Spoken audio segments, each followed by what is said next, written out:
Olá, meus amigos, aqui é o professor Marcelo Pichora da Silveira, este é o canal Resenha Forense e este vídeo servirá como inauguração oficial da playlist de bioética do canal, que vai ficar muito ativa aí por um bom período de tempo. Vou colocar tudo aqui dentro, tá? Então eu sempre vou dar esse aviso, né? Tudo de bioética envolvendo o Resenha Forense vai estar só nessa playlist. Todo tipo de estudo que eu realizar pensando em bioética, eu vou colocar aqui dentro, tá bom? Algumas resenhas serão escritas, outras não. E hoje eu inauguro uma resenha escrita. Aliás, deixa eu até consultar aqui o rapaz que havia me recomendado no canal o livro de hoje, que eu começo a resenhar hoje. Eu acho que vou fazer em 66 vídeos. Foi o Gustavo Borges de Oliveira, um ouvinte, um aluno, e eu queria agradecê-lo pela indicação, que foi muito boa mesmo. No caso, a gente inaugura então a análise da obra de Luiz Carlos Lodge da Cruz, intitulada A Alma do Embrião Humano, a questão da animação e o fundamento ontológico da dignidade de pessoa do embrião. Um autor claramente tomista, tem tudo a ver com o que eu vou pesquisar, enfim, com o que eu quero me dedicar aí nos próximos anos, não é mesmo? Então, antes de prosseguirmos, se você gosta do canal Resenha Forense, veja os links aqui embaixo na descrição do vídeo. Você pode ajudar a gente, né, o Apoia-se, com apenas R$2 por mês. Então, hoje eu inauguro a resenha escrita também, tá? Vou colocar o link aqui embaixo para acessá-la, certo? Repetindo, do livro A Alma do Embrião Humano, a questão da animação e o fundamento ontológico da dignidade de pessoa do embrião, de Luiz Carlos Lodge da Cruz, um padre católico, ok? Obra examinada. Comecemos então pelo primeiro ponto. A primeira obra resenhada nesta longa série é intitulada, mais uma vez, né, vai ficar redundante, mas eu estou lendo o material aqui, A Alma do Embrião Humano, a questão da animação e o fundamento ontológico da dignidade da pessoa do embrião, ou da dignidade de pessoa do embrião, não é? Trata-se da Dissertatio ad Doctorantum do autor, que é o Luiz Carlos Lodge da Cruz. E basta folhear algumas páginas, não é mesmo? Para entender que ali nós temos uma obra de profundidade ímpar. Eu, quando abri o livro, falei, nossa, eu realmente fiquei encantado, muito bem escrito. Você percebe na estética de escrita do autor que se trata de algo muito bom, muito denso e muito fundamentado, né? Claro, tem um viés tomista, católico, teológico, mas extremamente bem escrito. Aliás, eu nem colocaria a palavra mas aqui, né? É uma obra tomista, com tom teológico e muito boa mesmo, excelente, muito bem escrita. Também com uma especulação filosófica e metafísica baseada em Aristóteles, principalmente. Mas ele faz uma análise desde os pré-socráticos e até uma análise etimológica da palavra alma, sobre o que falaremos mais tarde. O sumário do livro mostra uma divisão em 4 capítulos, além de uma introdução e uma conclusão. A rigor, então, temos 6 capítulos, né? 4 capítulos numerados, uma introdução e uma conclusão, são 6 capítulos. E a ordem acaba sendo a seguinte, né? O primeiro seria a introdução, tema dessa primeira resenha aqui. Aí vem o primeiro capítulo, intitulado Alma, Princípio Vital, que é desdobrado em 24 tópicos, e eu vou gastar um vídeo para cada tópico. E aqui o autor, né, nesse primeiro capítulo, Alma, Princípio Vital, o autor diz que investigará um conceito filosófico de alma. O segundo capítulo é intitulado A Relação Alma-Corpo, que é preenchido por 8 tópicos, um pouco mais sucinto, portanto, e nele o autor buscará um conceito de organismo. Então tem um matiz mais biológico, né? Relação alma-corpo, e um matiz de organismo, não é? O terceiro capítulo é intitulado A Animação Embrionária, então ele já desce para um nível imanente, mas não perde de vista o transcendente, né? Porque ele pensa na alma do embrião, em termos teológicos. Este terceiro capítulo tem 24 tópicos, onde se tratará, no terceiro capítulo se tratará então propriamente da questão da animação, ou seja, da criação instantânea da alma espiritual no tempo. E por fim, o quarto capítulo, o embrião Jesus, é intitulado assim, 8 itens, até porque Cristo manifesta, segundo o Concílio Vaticano II, plenamente o homem ao próprio homem, é o que consta de Gaudium et Spes número 22. E por fim, como eu falei, uma conclusão, não numerada, mas uma conclusão, é um capítulo autônomo, não deixa de ser um capítulo, ainda que não numerado. O sumário acaba trazendo 66 itens e eu vou tentar mostrá-los nas resenhas daqui em diante, em pequenos vídeos, para não ficar tão cansativo, tá? Neste primeiro talvez haja esse excesso de apresentação, mas daqui em diante vai ficar mais sucinto. Então, introdução, primeiro capítulo que a gente vai estudar hoje, tá? E aqui não tem muito o que falar, é introdução mesmo, tá? Luiz Carlos Lodge da Cruz inaugura a sua obra com a citação de Cholet, eu imagino que se pronuncia assim, porque o autor ou é francês ou é belga, alguma coisa nesse sentido. Mas é uma citação da palavra animation, não sei como se pronuncia no francês, é um dicionário francês, já vou dar a fonte aqui, constante, então, do Dicionário de Teologia Católica.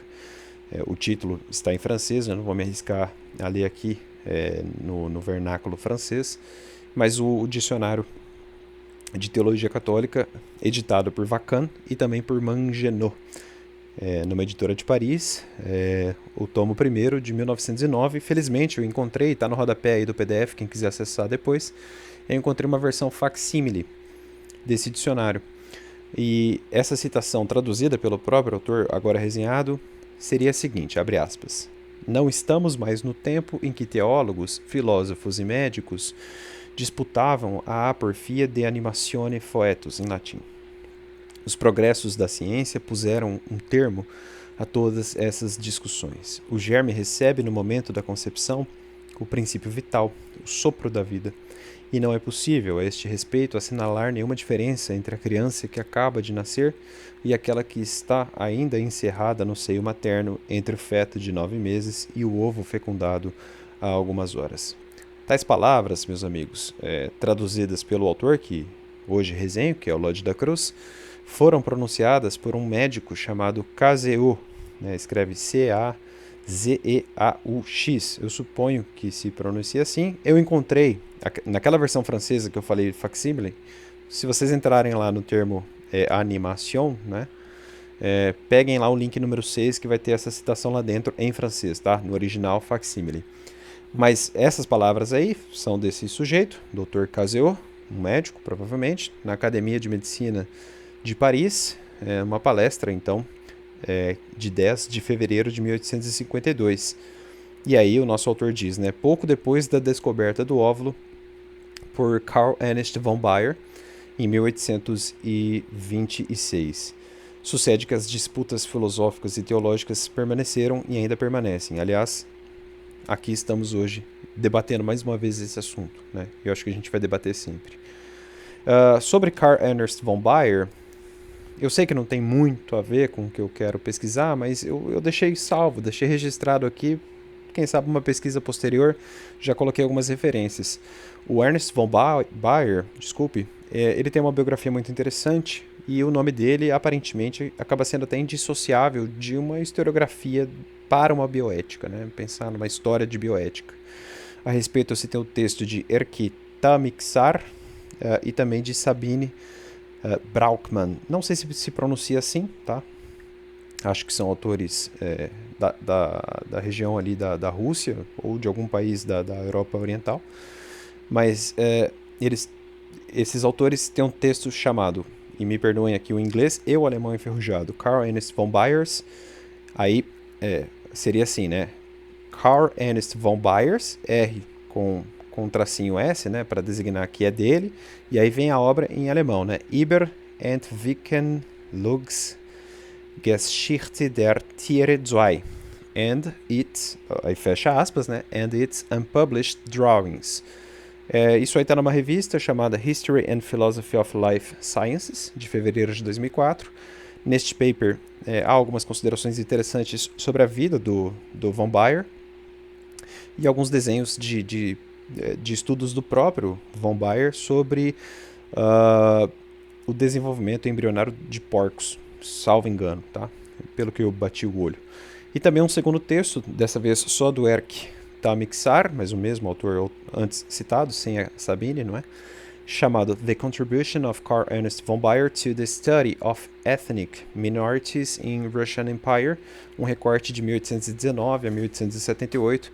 Parece que ele teve alguma coisa ali em São Petersburgo. Ele era alemão, salvo engano, mas ele acabou indo para a Rússia e ele teve um papel ali no estudo de minorias, digamos assim, na Rússia. É um recorte específico também, talvez seja interessante, está citado aí. Também eu encontrei um texto sobre os possíveis impactos de Immanuel Kant naqueles pensadores, né, da Estônia, e no próprio von Baer, né, no próprio Karl Ernst von Baer, que é do século XIX, né, Kant veio antes. E aí eu citei um texto nesse sentido de Marek Tam e também de Kalev Kuhl. E pelo amor de Deus, né, desconsiderem aqui a pronúncia, porque eu não falo a língua desses autores. Pode ser que eu tenha pronunciado de maneira equivocada os nomes desses autores, mas não tem problema, a gente tenta e está no PDF a referência, não há prejuízo nenhum. Prosseguindo então, de volta ao texto resenhado, como a ciência não tem aptidão de reconhecer uma alma espiritual, assim são as instruções, por exemplo, das Donum Vitae católicas, impõe-se, portanto, uma mediação da filosofia. Neste sentido, o autor resenhado, Luiz Carlos Lodge da Cruz, e também, por que não, um teólogo protestante como William Lane Craig, que eu já citei aqui várias vezes no canal, não é? Neste sentido, o Lodge da Cruz avisa que o objetivo central do seu trabalho é o de investigar se seria possível propor de forma racional que o embrião é animado com alma espiritual desde o momento em que os gametas perdem sua individualidade durante o evento da fecundação. Este é o seu objetivo, né? Por que esse objetivo é importante? Porque uma vez demonstrada racionalmente a tese da animação imediata, então haverá um fundamento muito forte para a defesa da dignidade da pessoa do embrião humano, né? A tese oposta, segundo o nosso autor, é chamada tese da animação retardada, segundo a qual o embrião não animado seria biologicamente humano e destinado a se tornar uma pessoa. E para verificar essas teses, sem aprofundar ainda, mas o autor já dá alguns avisos, né? Ele aduz que a visão da animação retardada resiste aos dados biológicos mais recentes, além de fazer uma confrontação com a concepção aristotélico-tomista da alma como forma do corpo. E aí ele vai enfrentar, segundo ele diz, os trabalhos de uma autora francesa chamada, olha, eu não sei pronunciar, mas é Benedicte, né, com dois acentos, né, no bé e no né, Benedicte Matonat. É francesa, então eu suponho que se diga assim, né, Benedicte Matonat. E aí o Matonat se escreve M-A-T-H-O-N-A-T, Matonat. Esta autora aí, eu coloquei no rodapé na nossa resenha, vem escrevendo textos tomistas sobre o embrião. Eu citei um texto dela, de uma revista editada em Paris, um texto de junho de 2015. Um texto até interessante que parece falar de inteligência artificial, tem a ver com o que eu quero pesquisar. Além também de um enfrentamento, volta ao nosso autor, dos escritos daqueles que admitem a chamada animação imediata, como Stephen Honey, aparentemente tomista, é o que se pode depreender de um trabalho que eu coloquei ali também, datado de 1992, certo? E tudo isso consta do autor agora citado, ou melhor, agora que a gente começa a estudar agora nesta resenha e nessa sequência de vídeos. E vejam, há implicações éticas por trás dessas opções, porque a teoria da animação retardada, e não se preocupe se você não entendê-la ainda, porque de fato a gente não a explorou, nem o nosso autor, ele só está dando uma introdução, né? A gente vai falar muito dela mais tarde. Mas a teoria da animação retardada, aparentemente aquela contra a qual o autor luta contra, não é?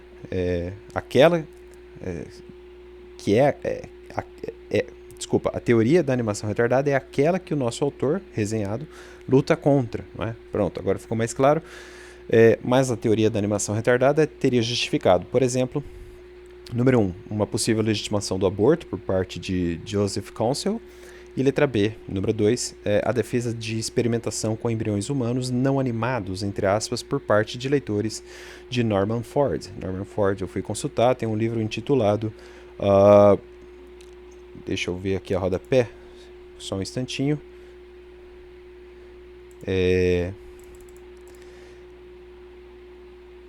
When did I begin? Uma pergunta, né, com uma interrogação no final. When did I begin? Ou seja, quando eu comecei, quando eu me tornei pessoa.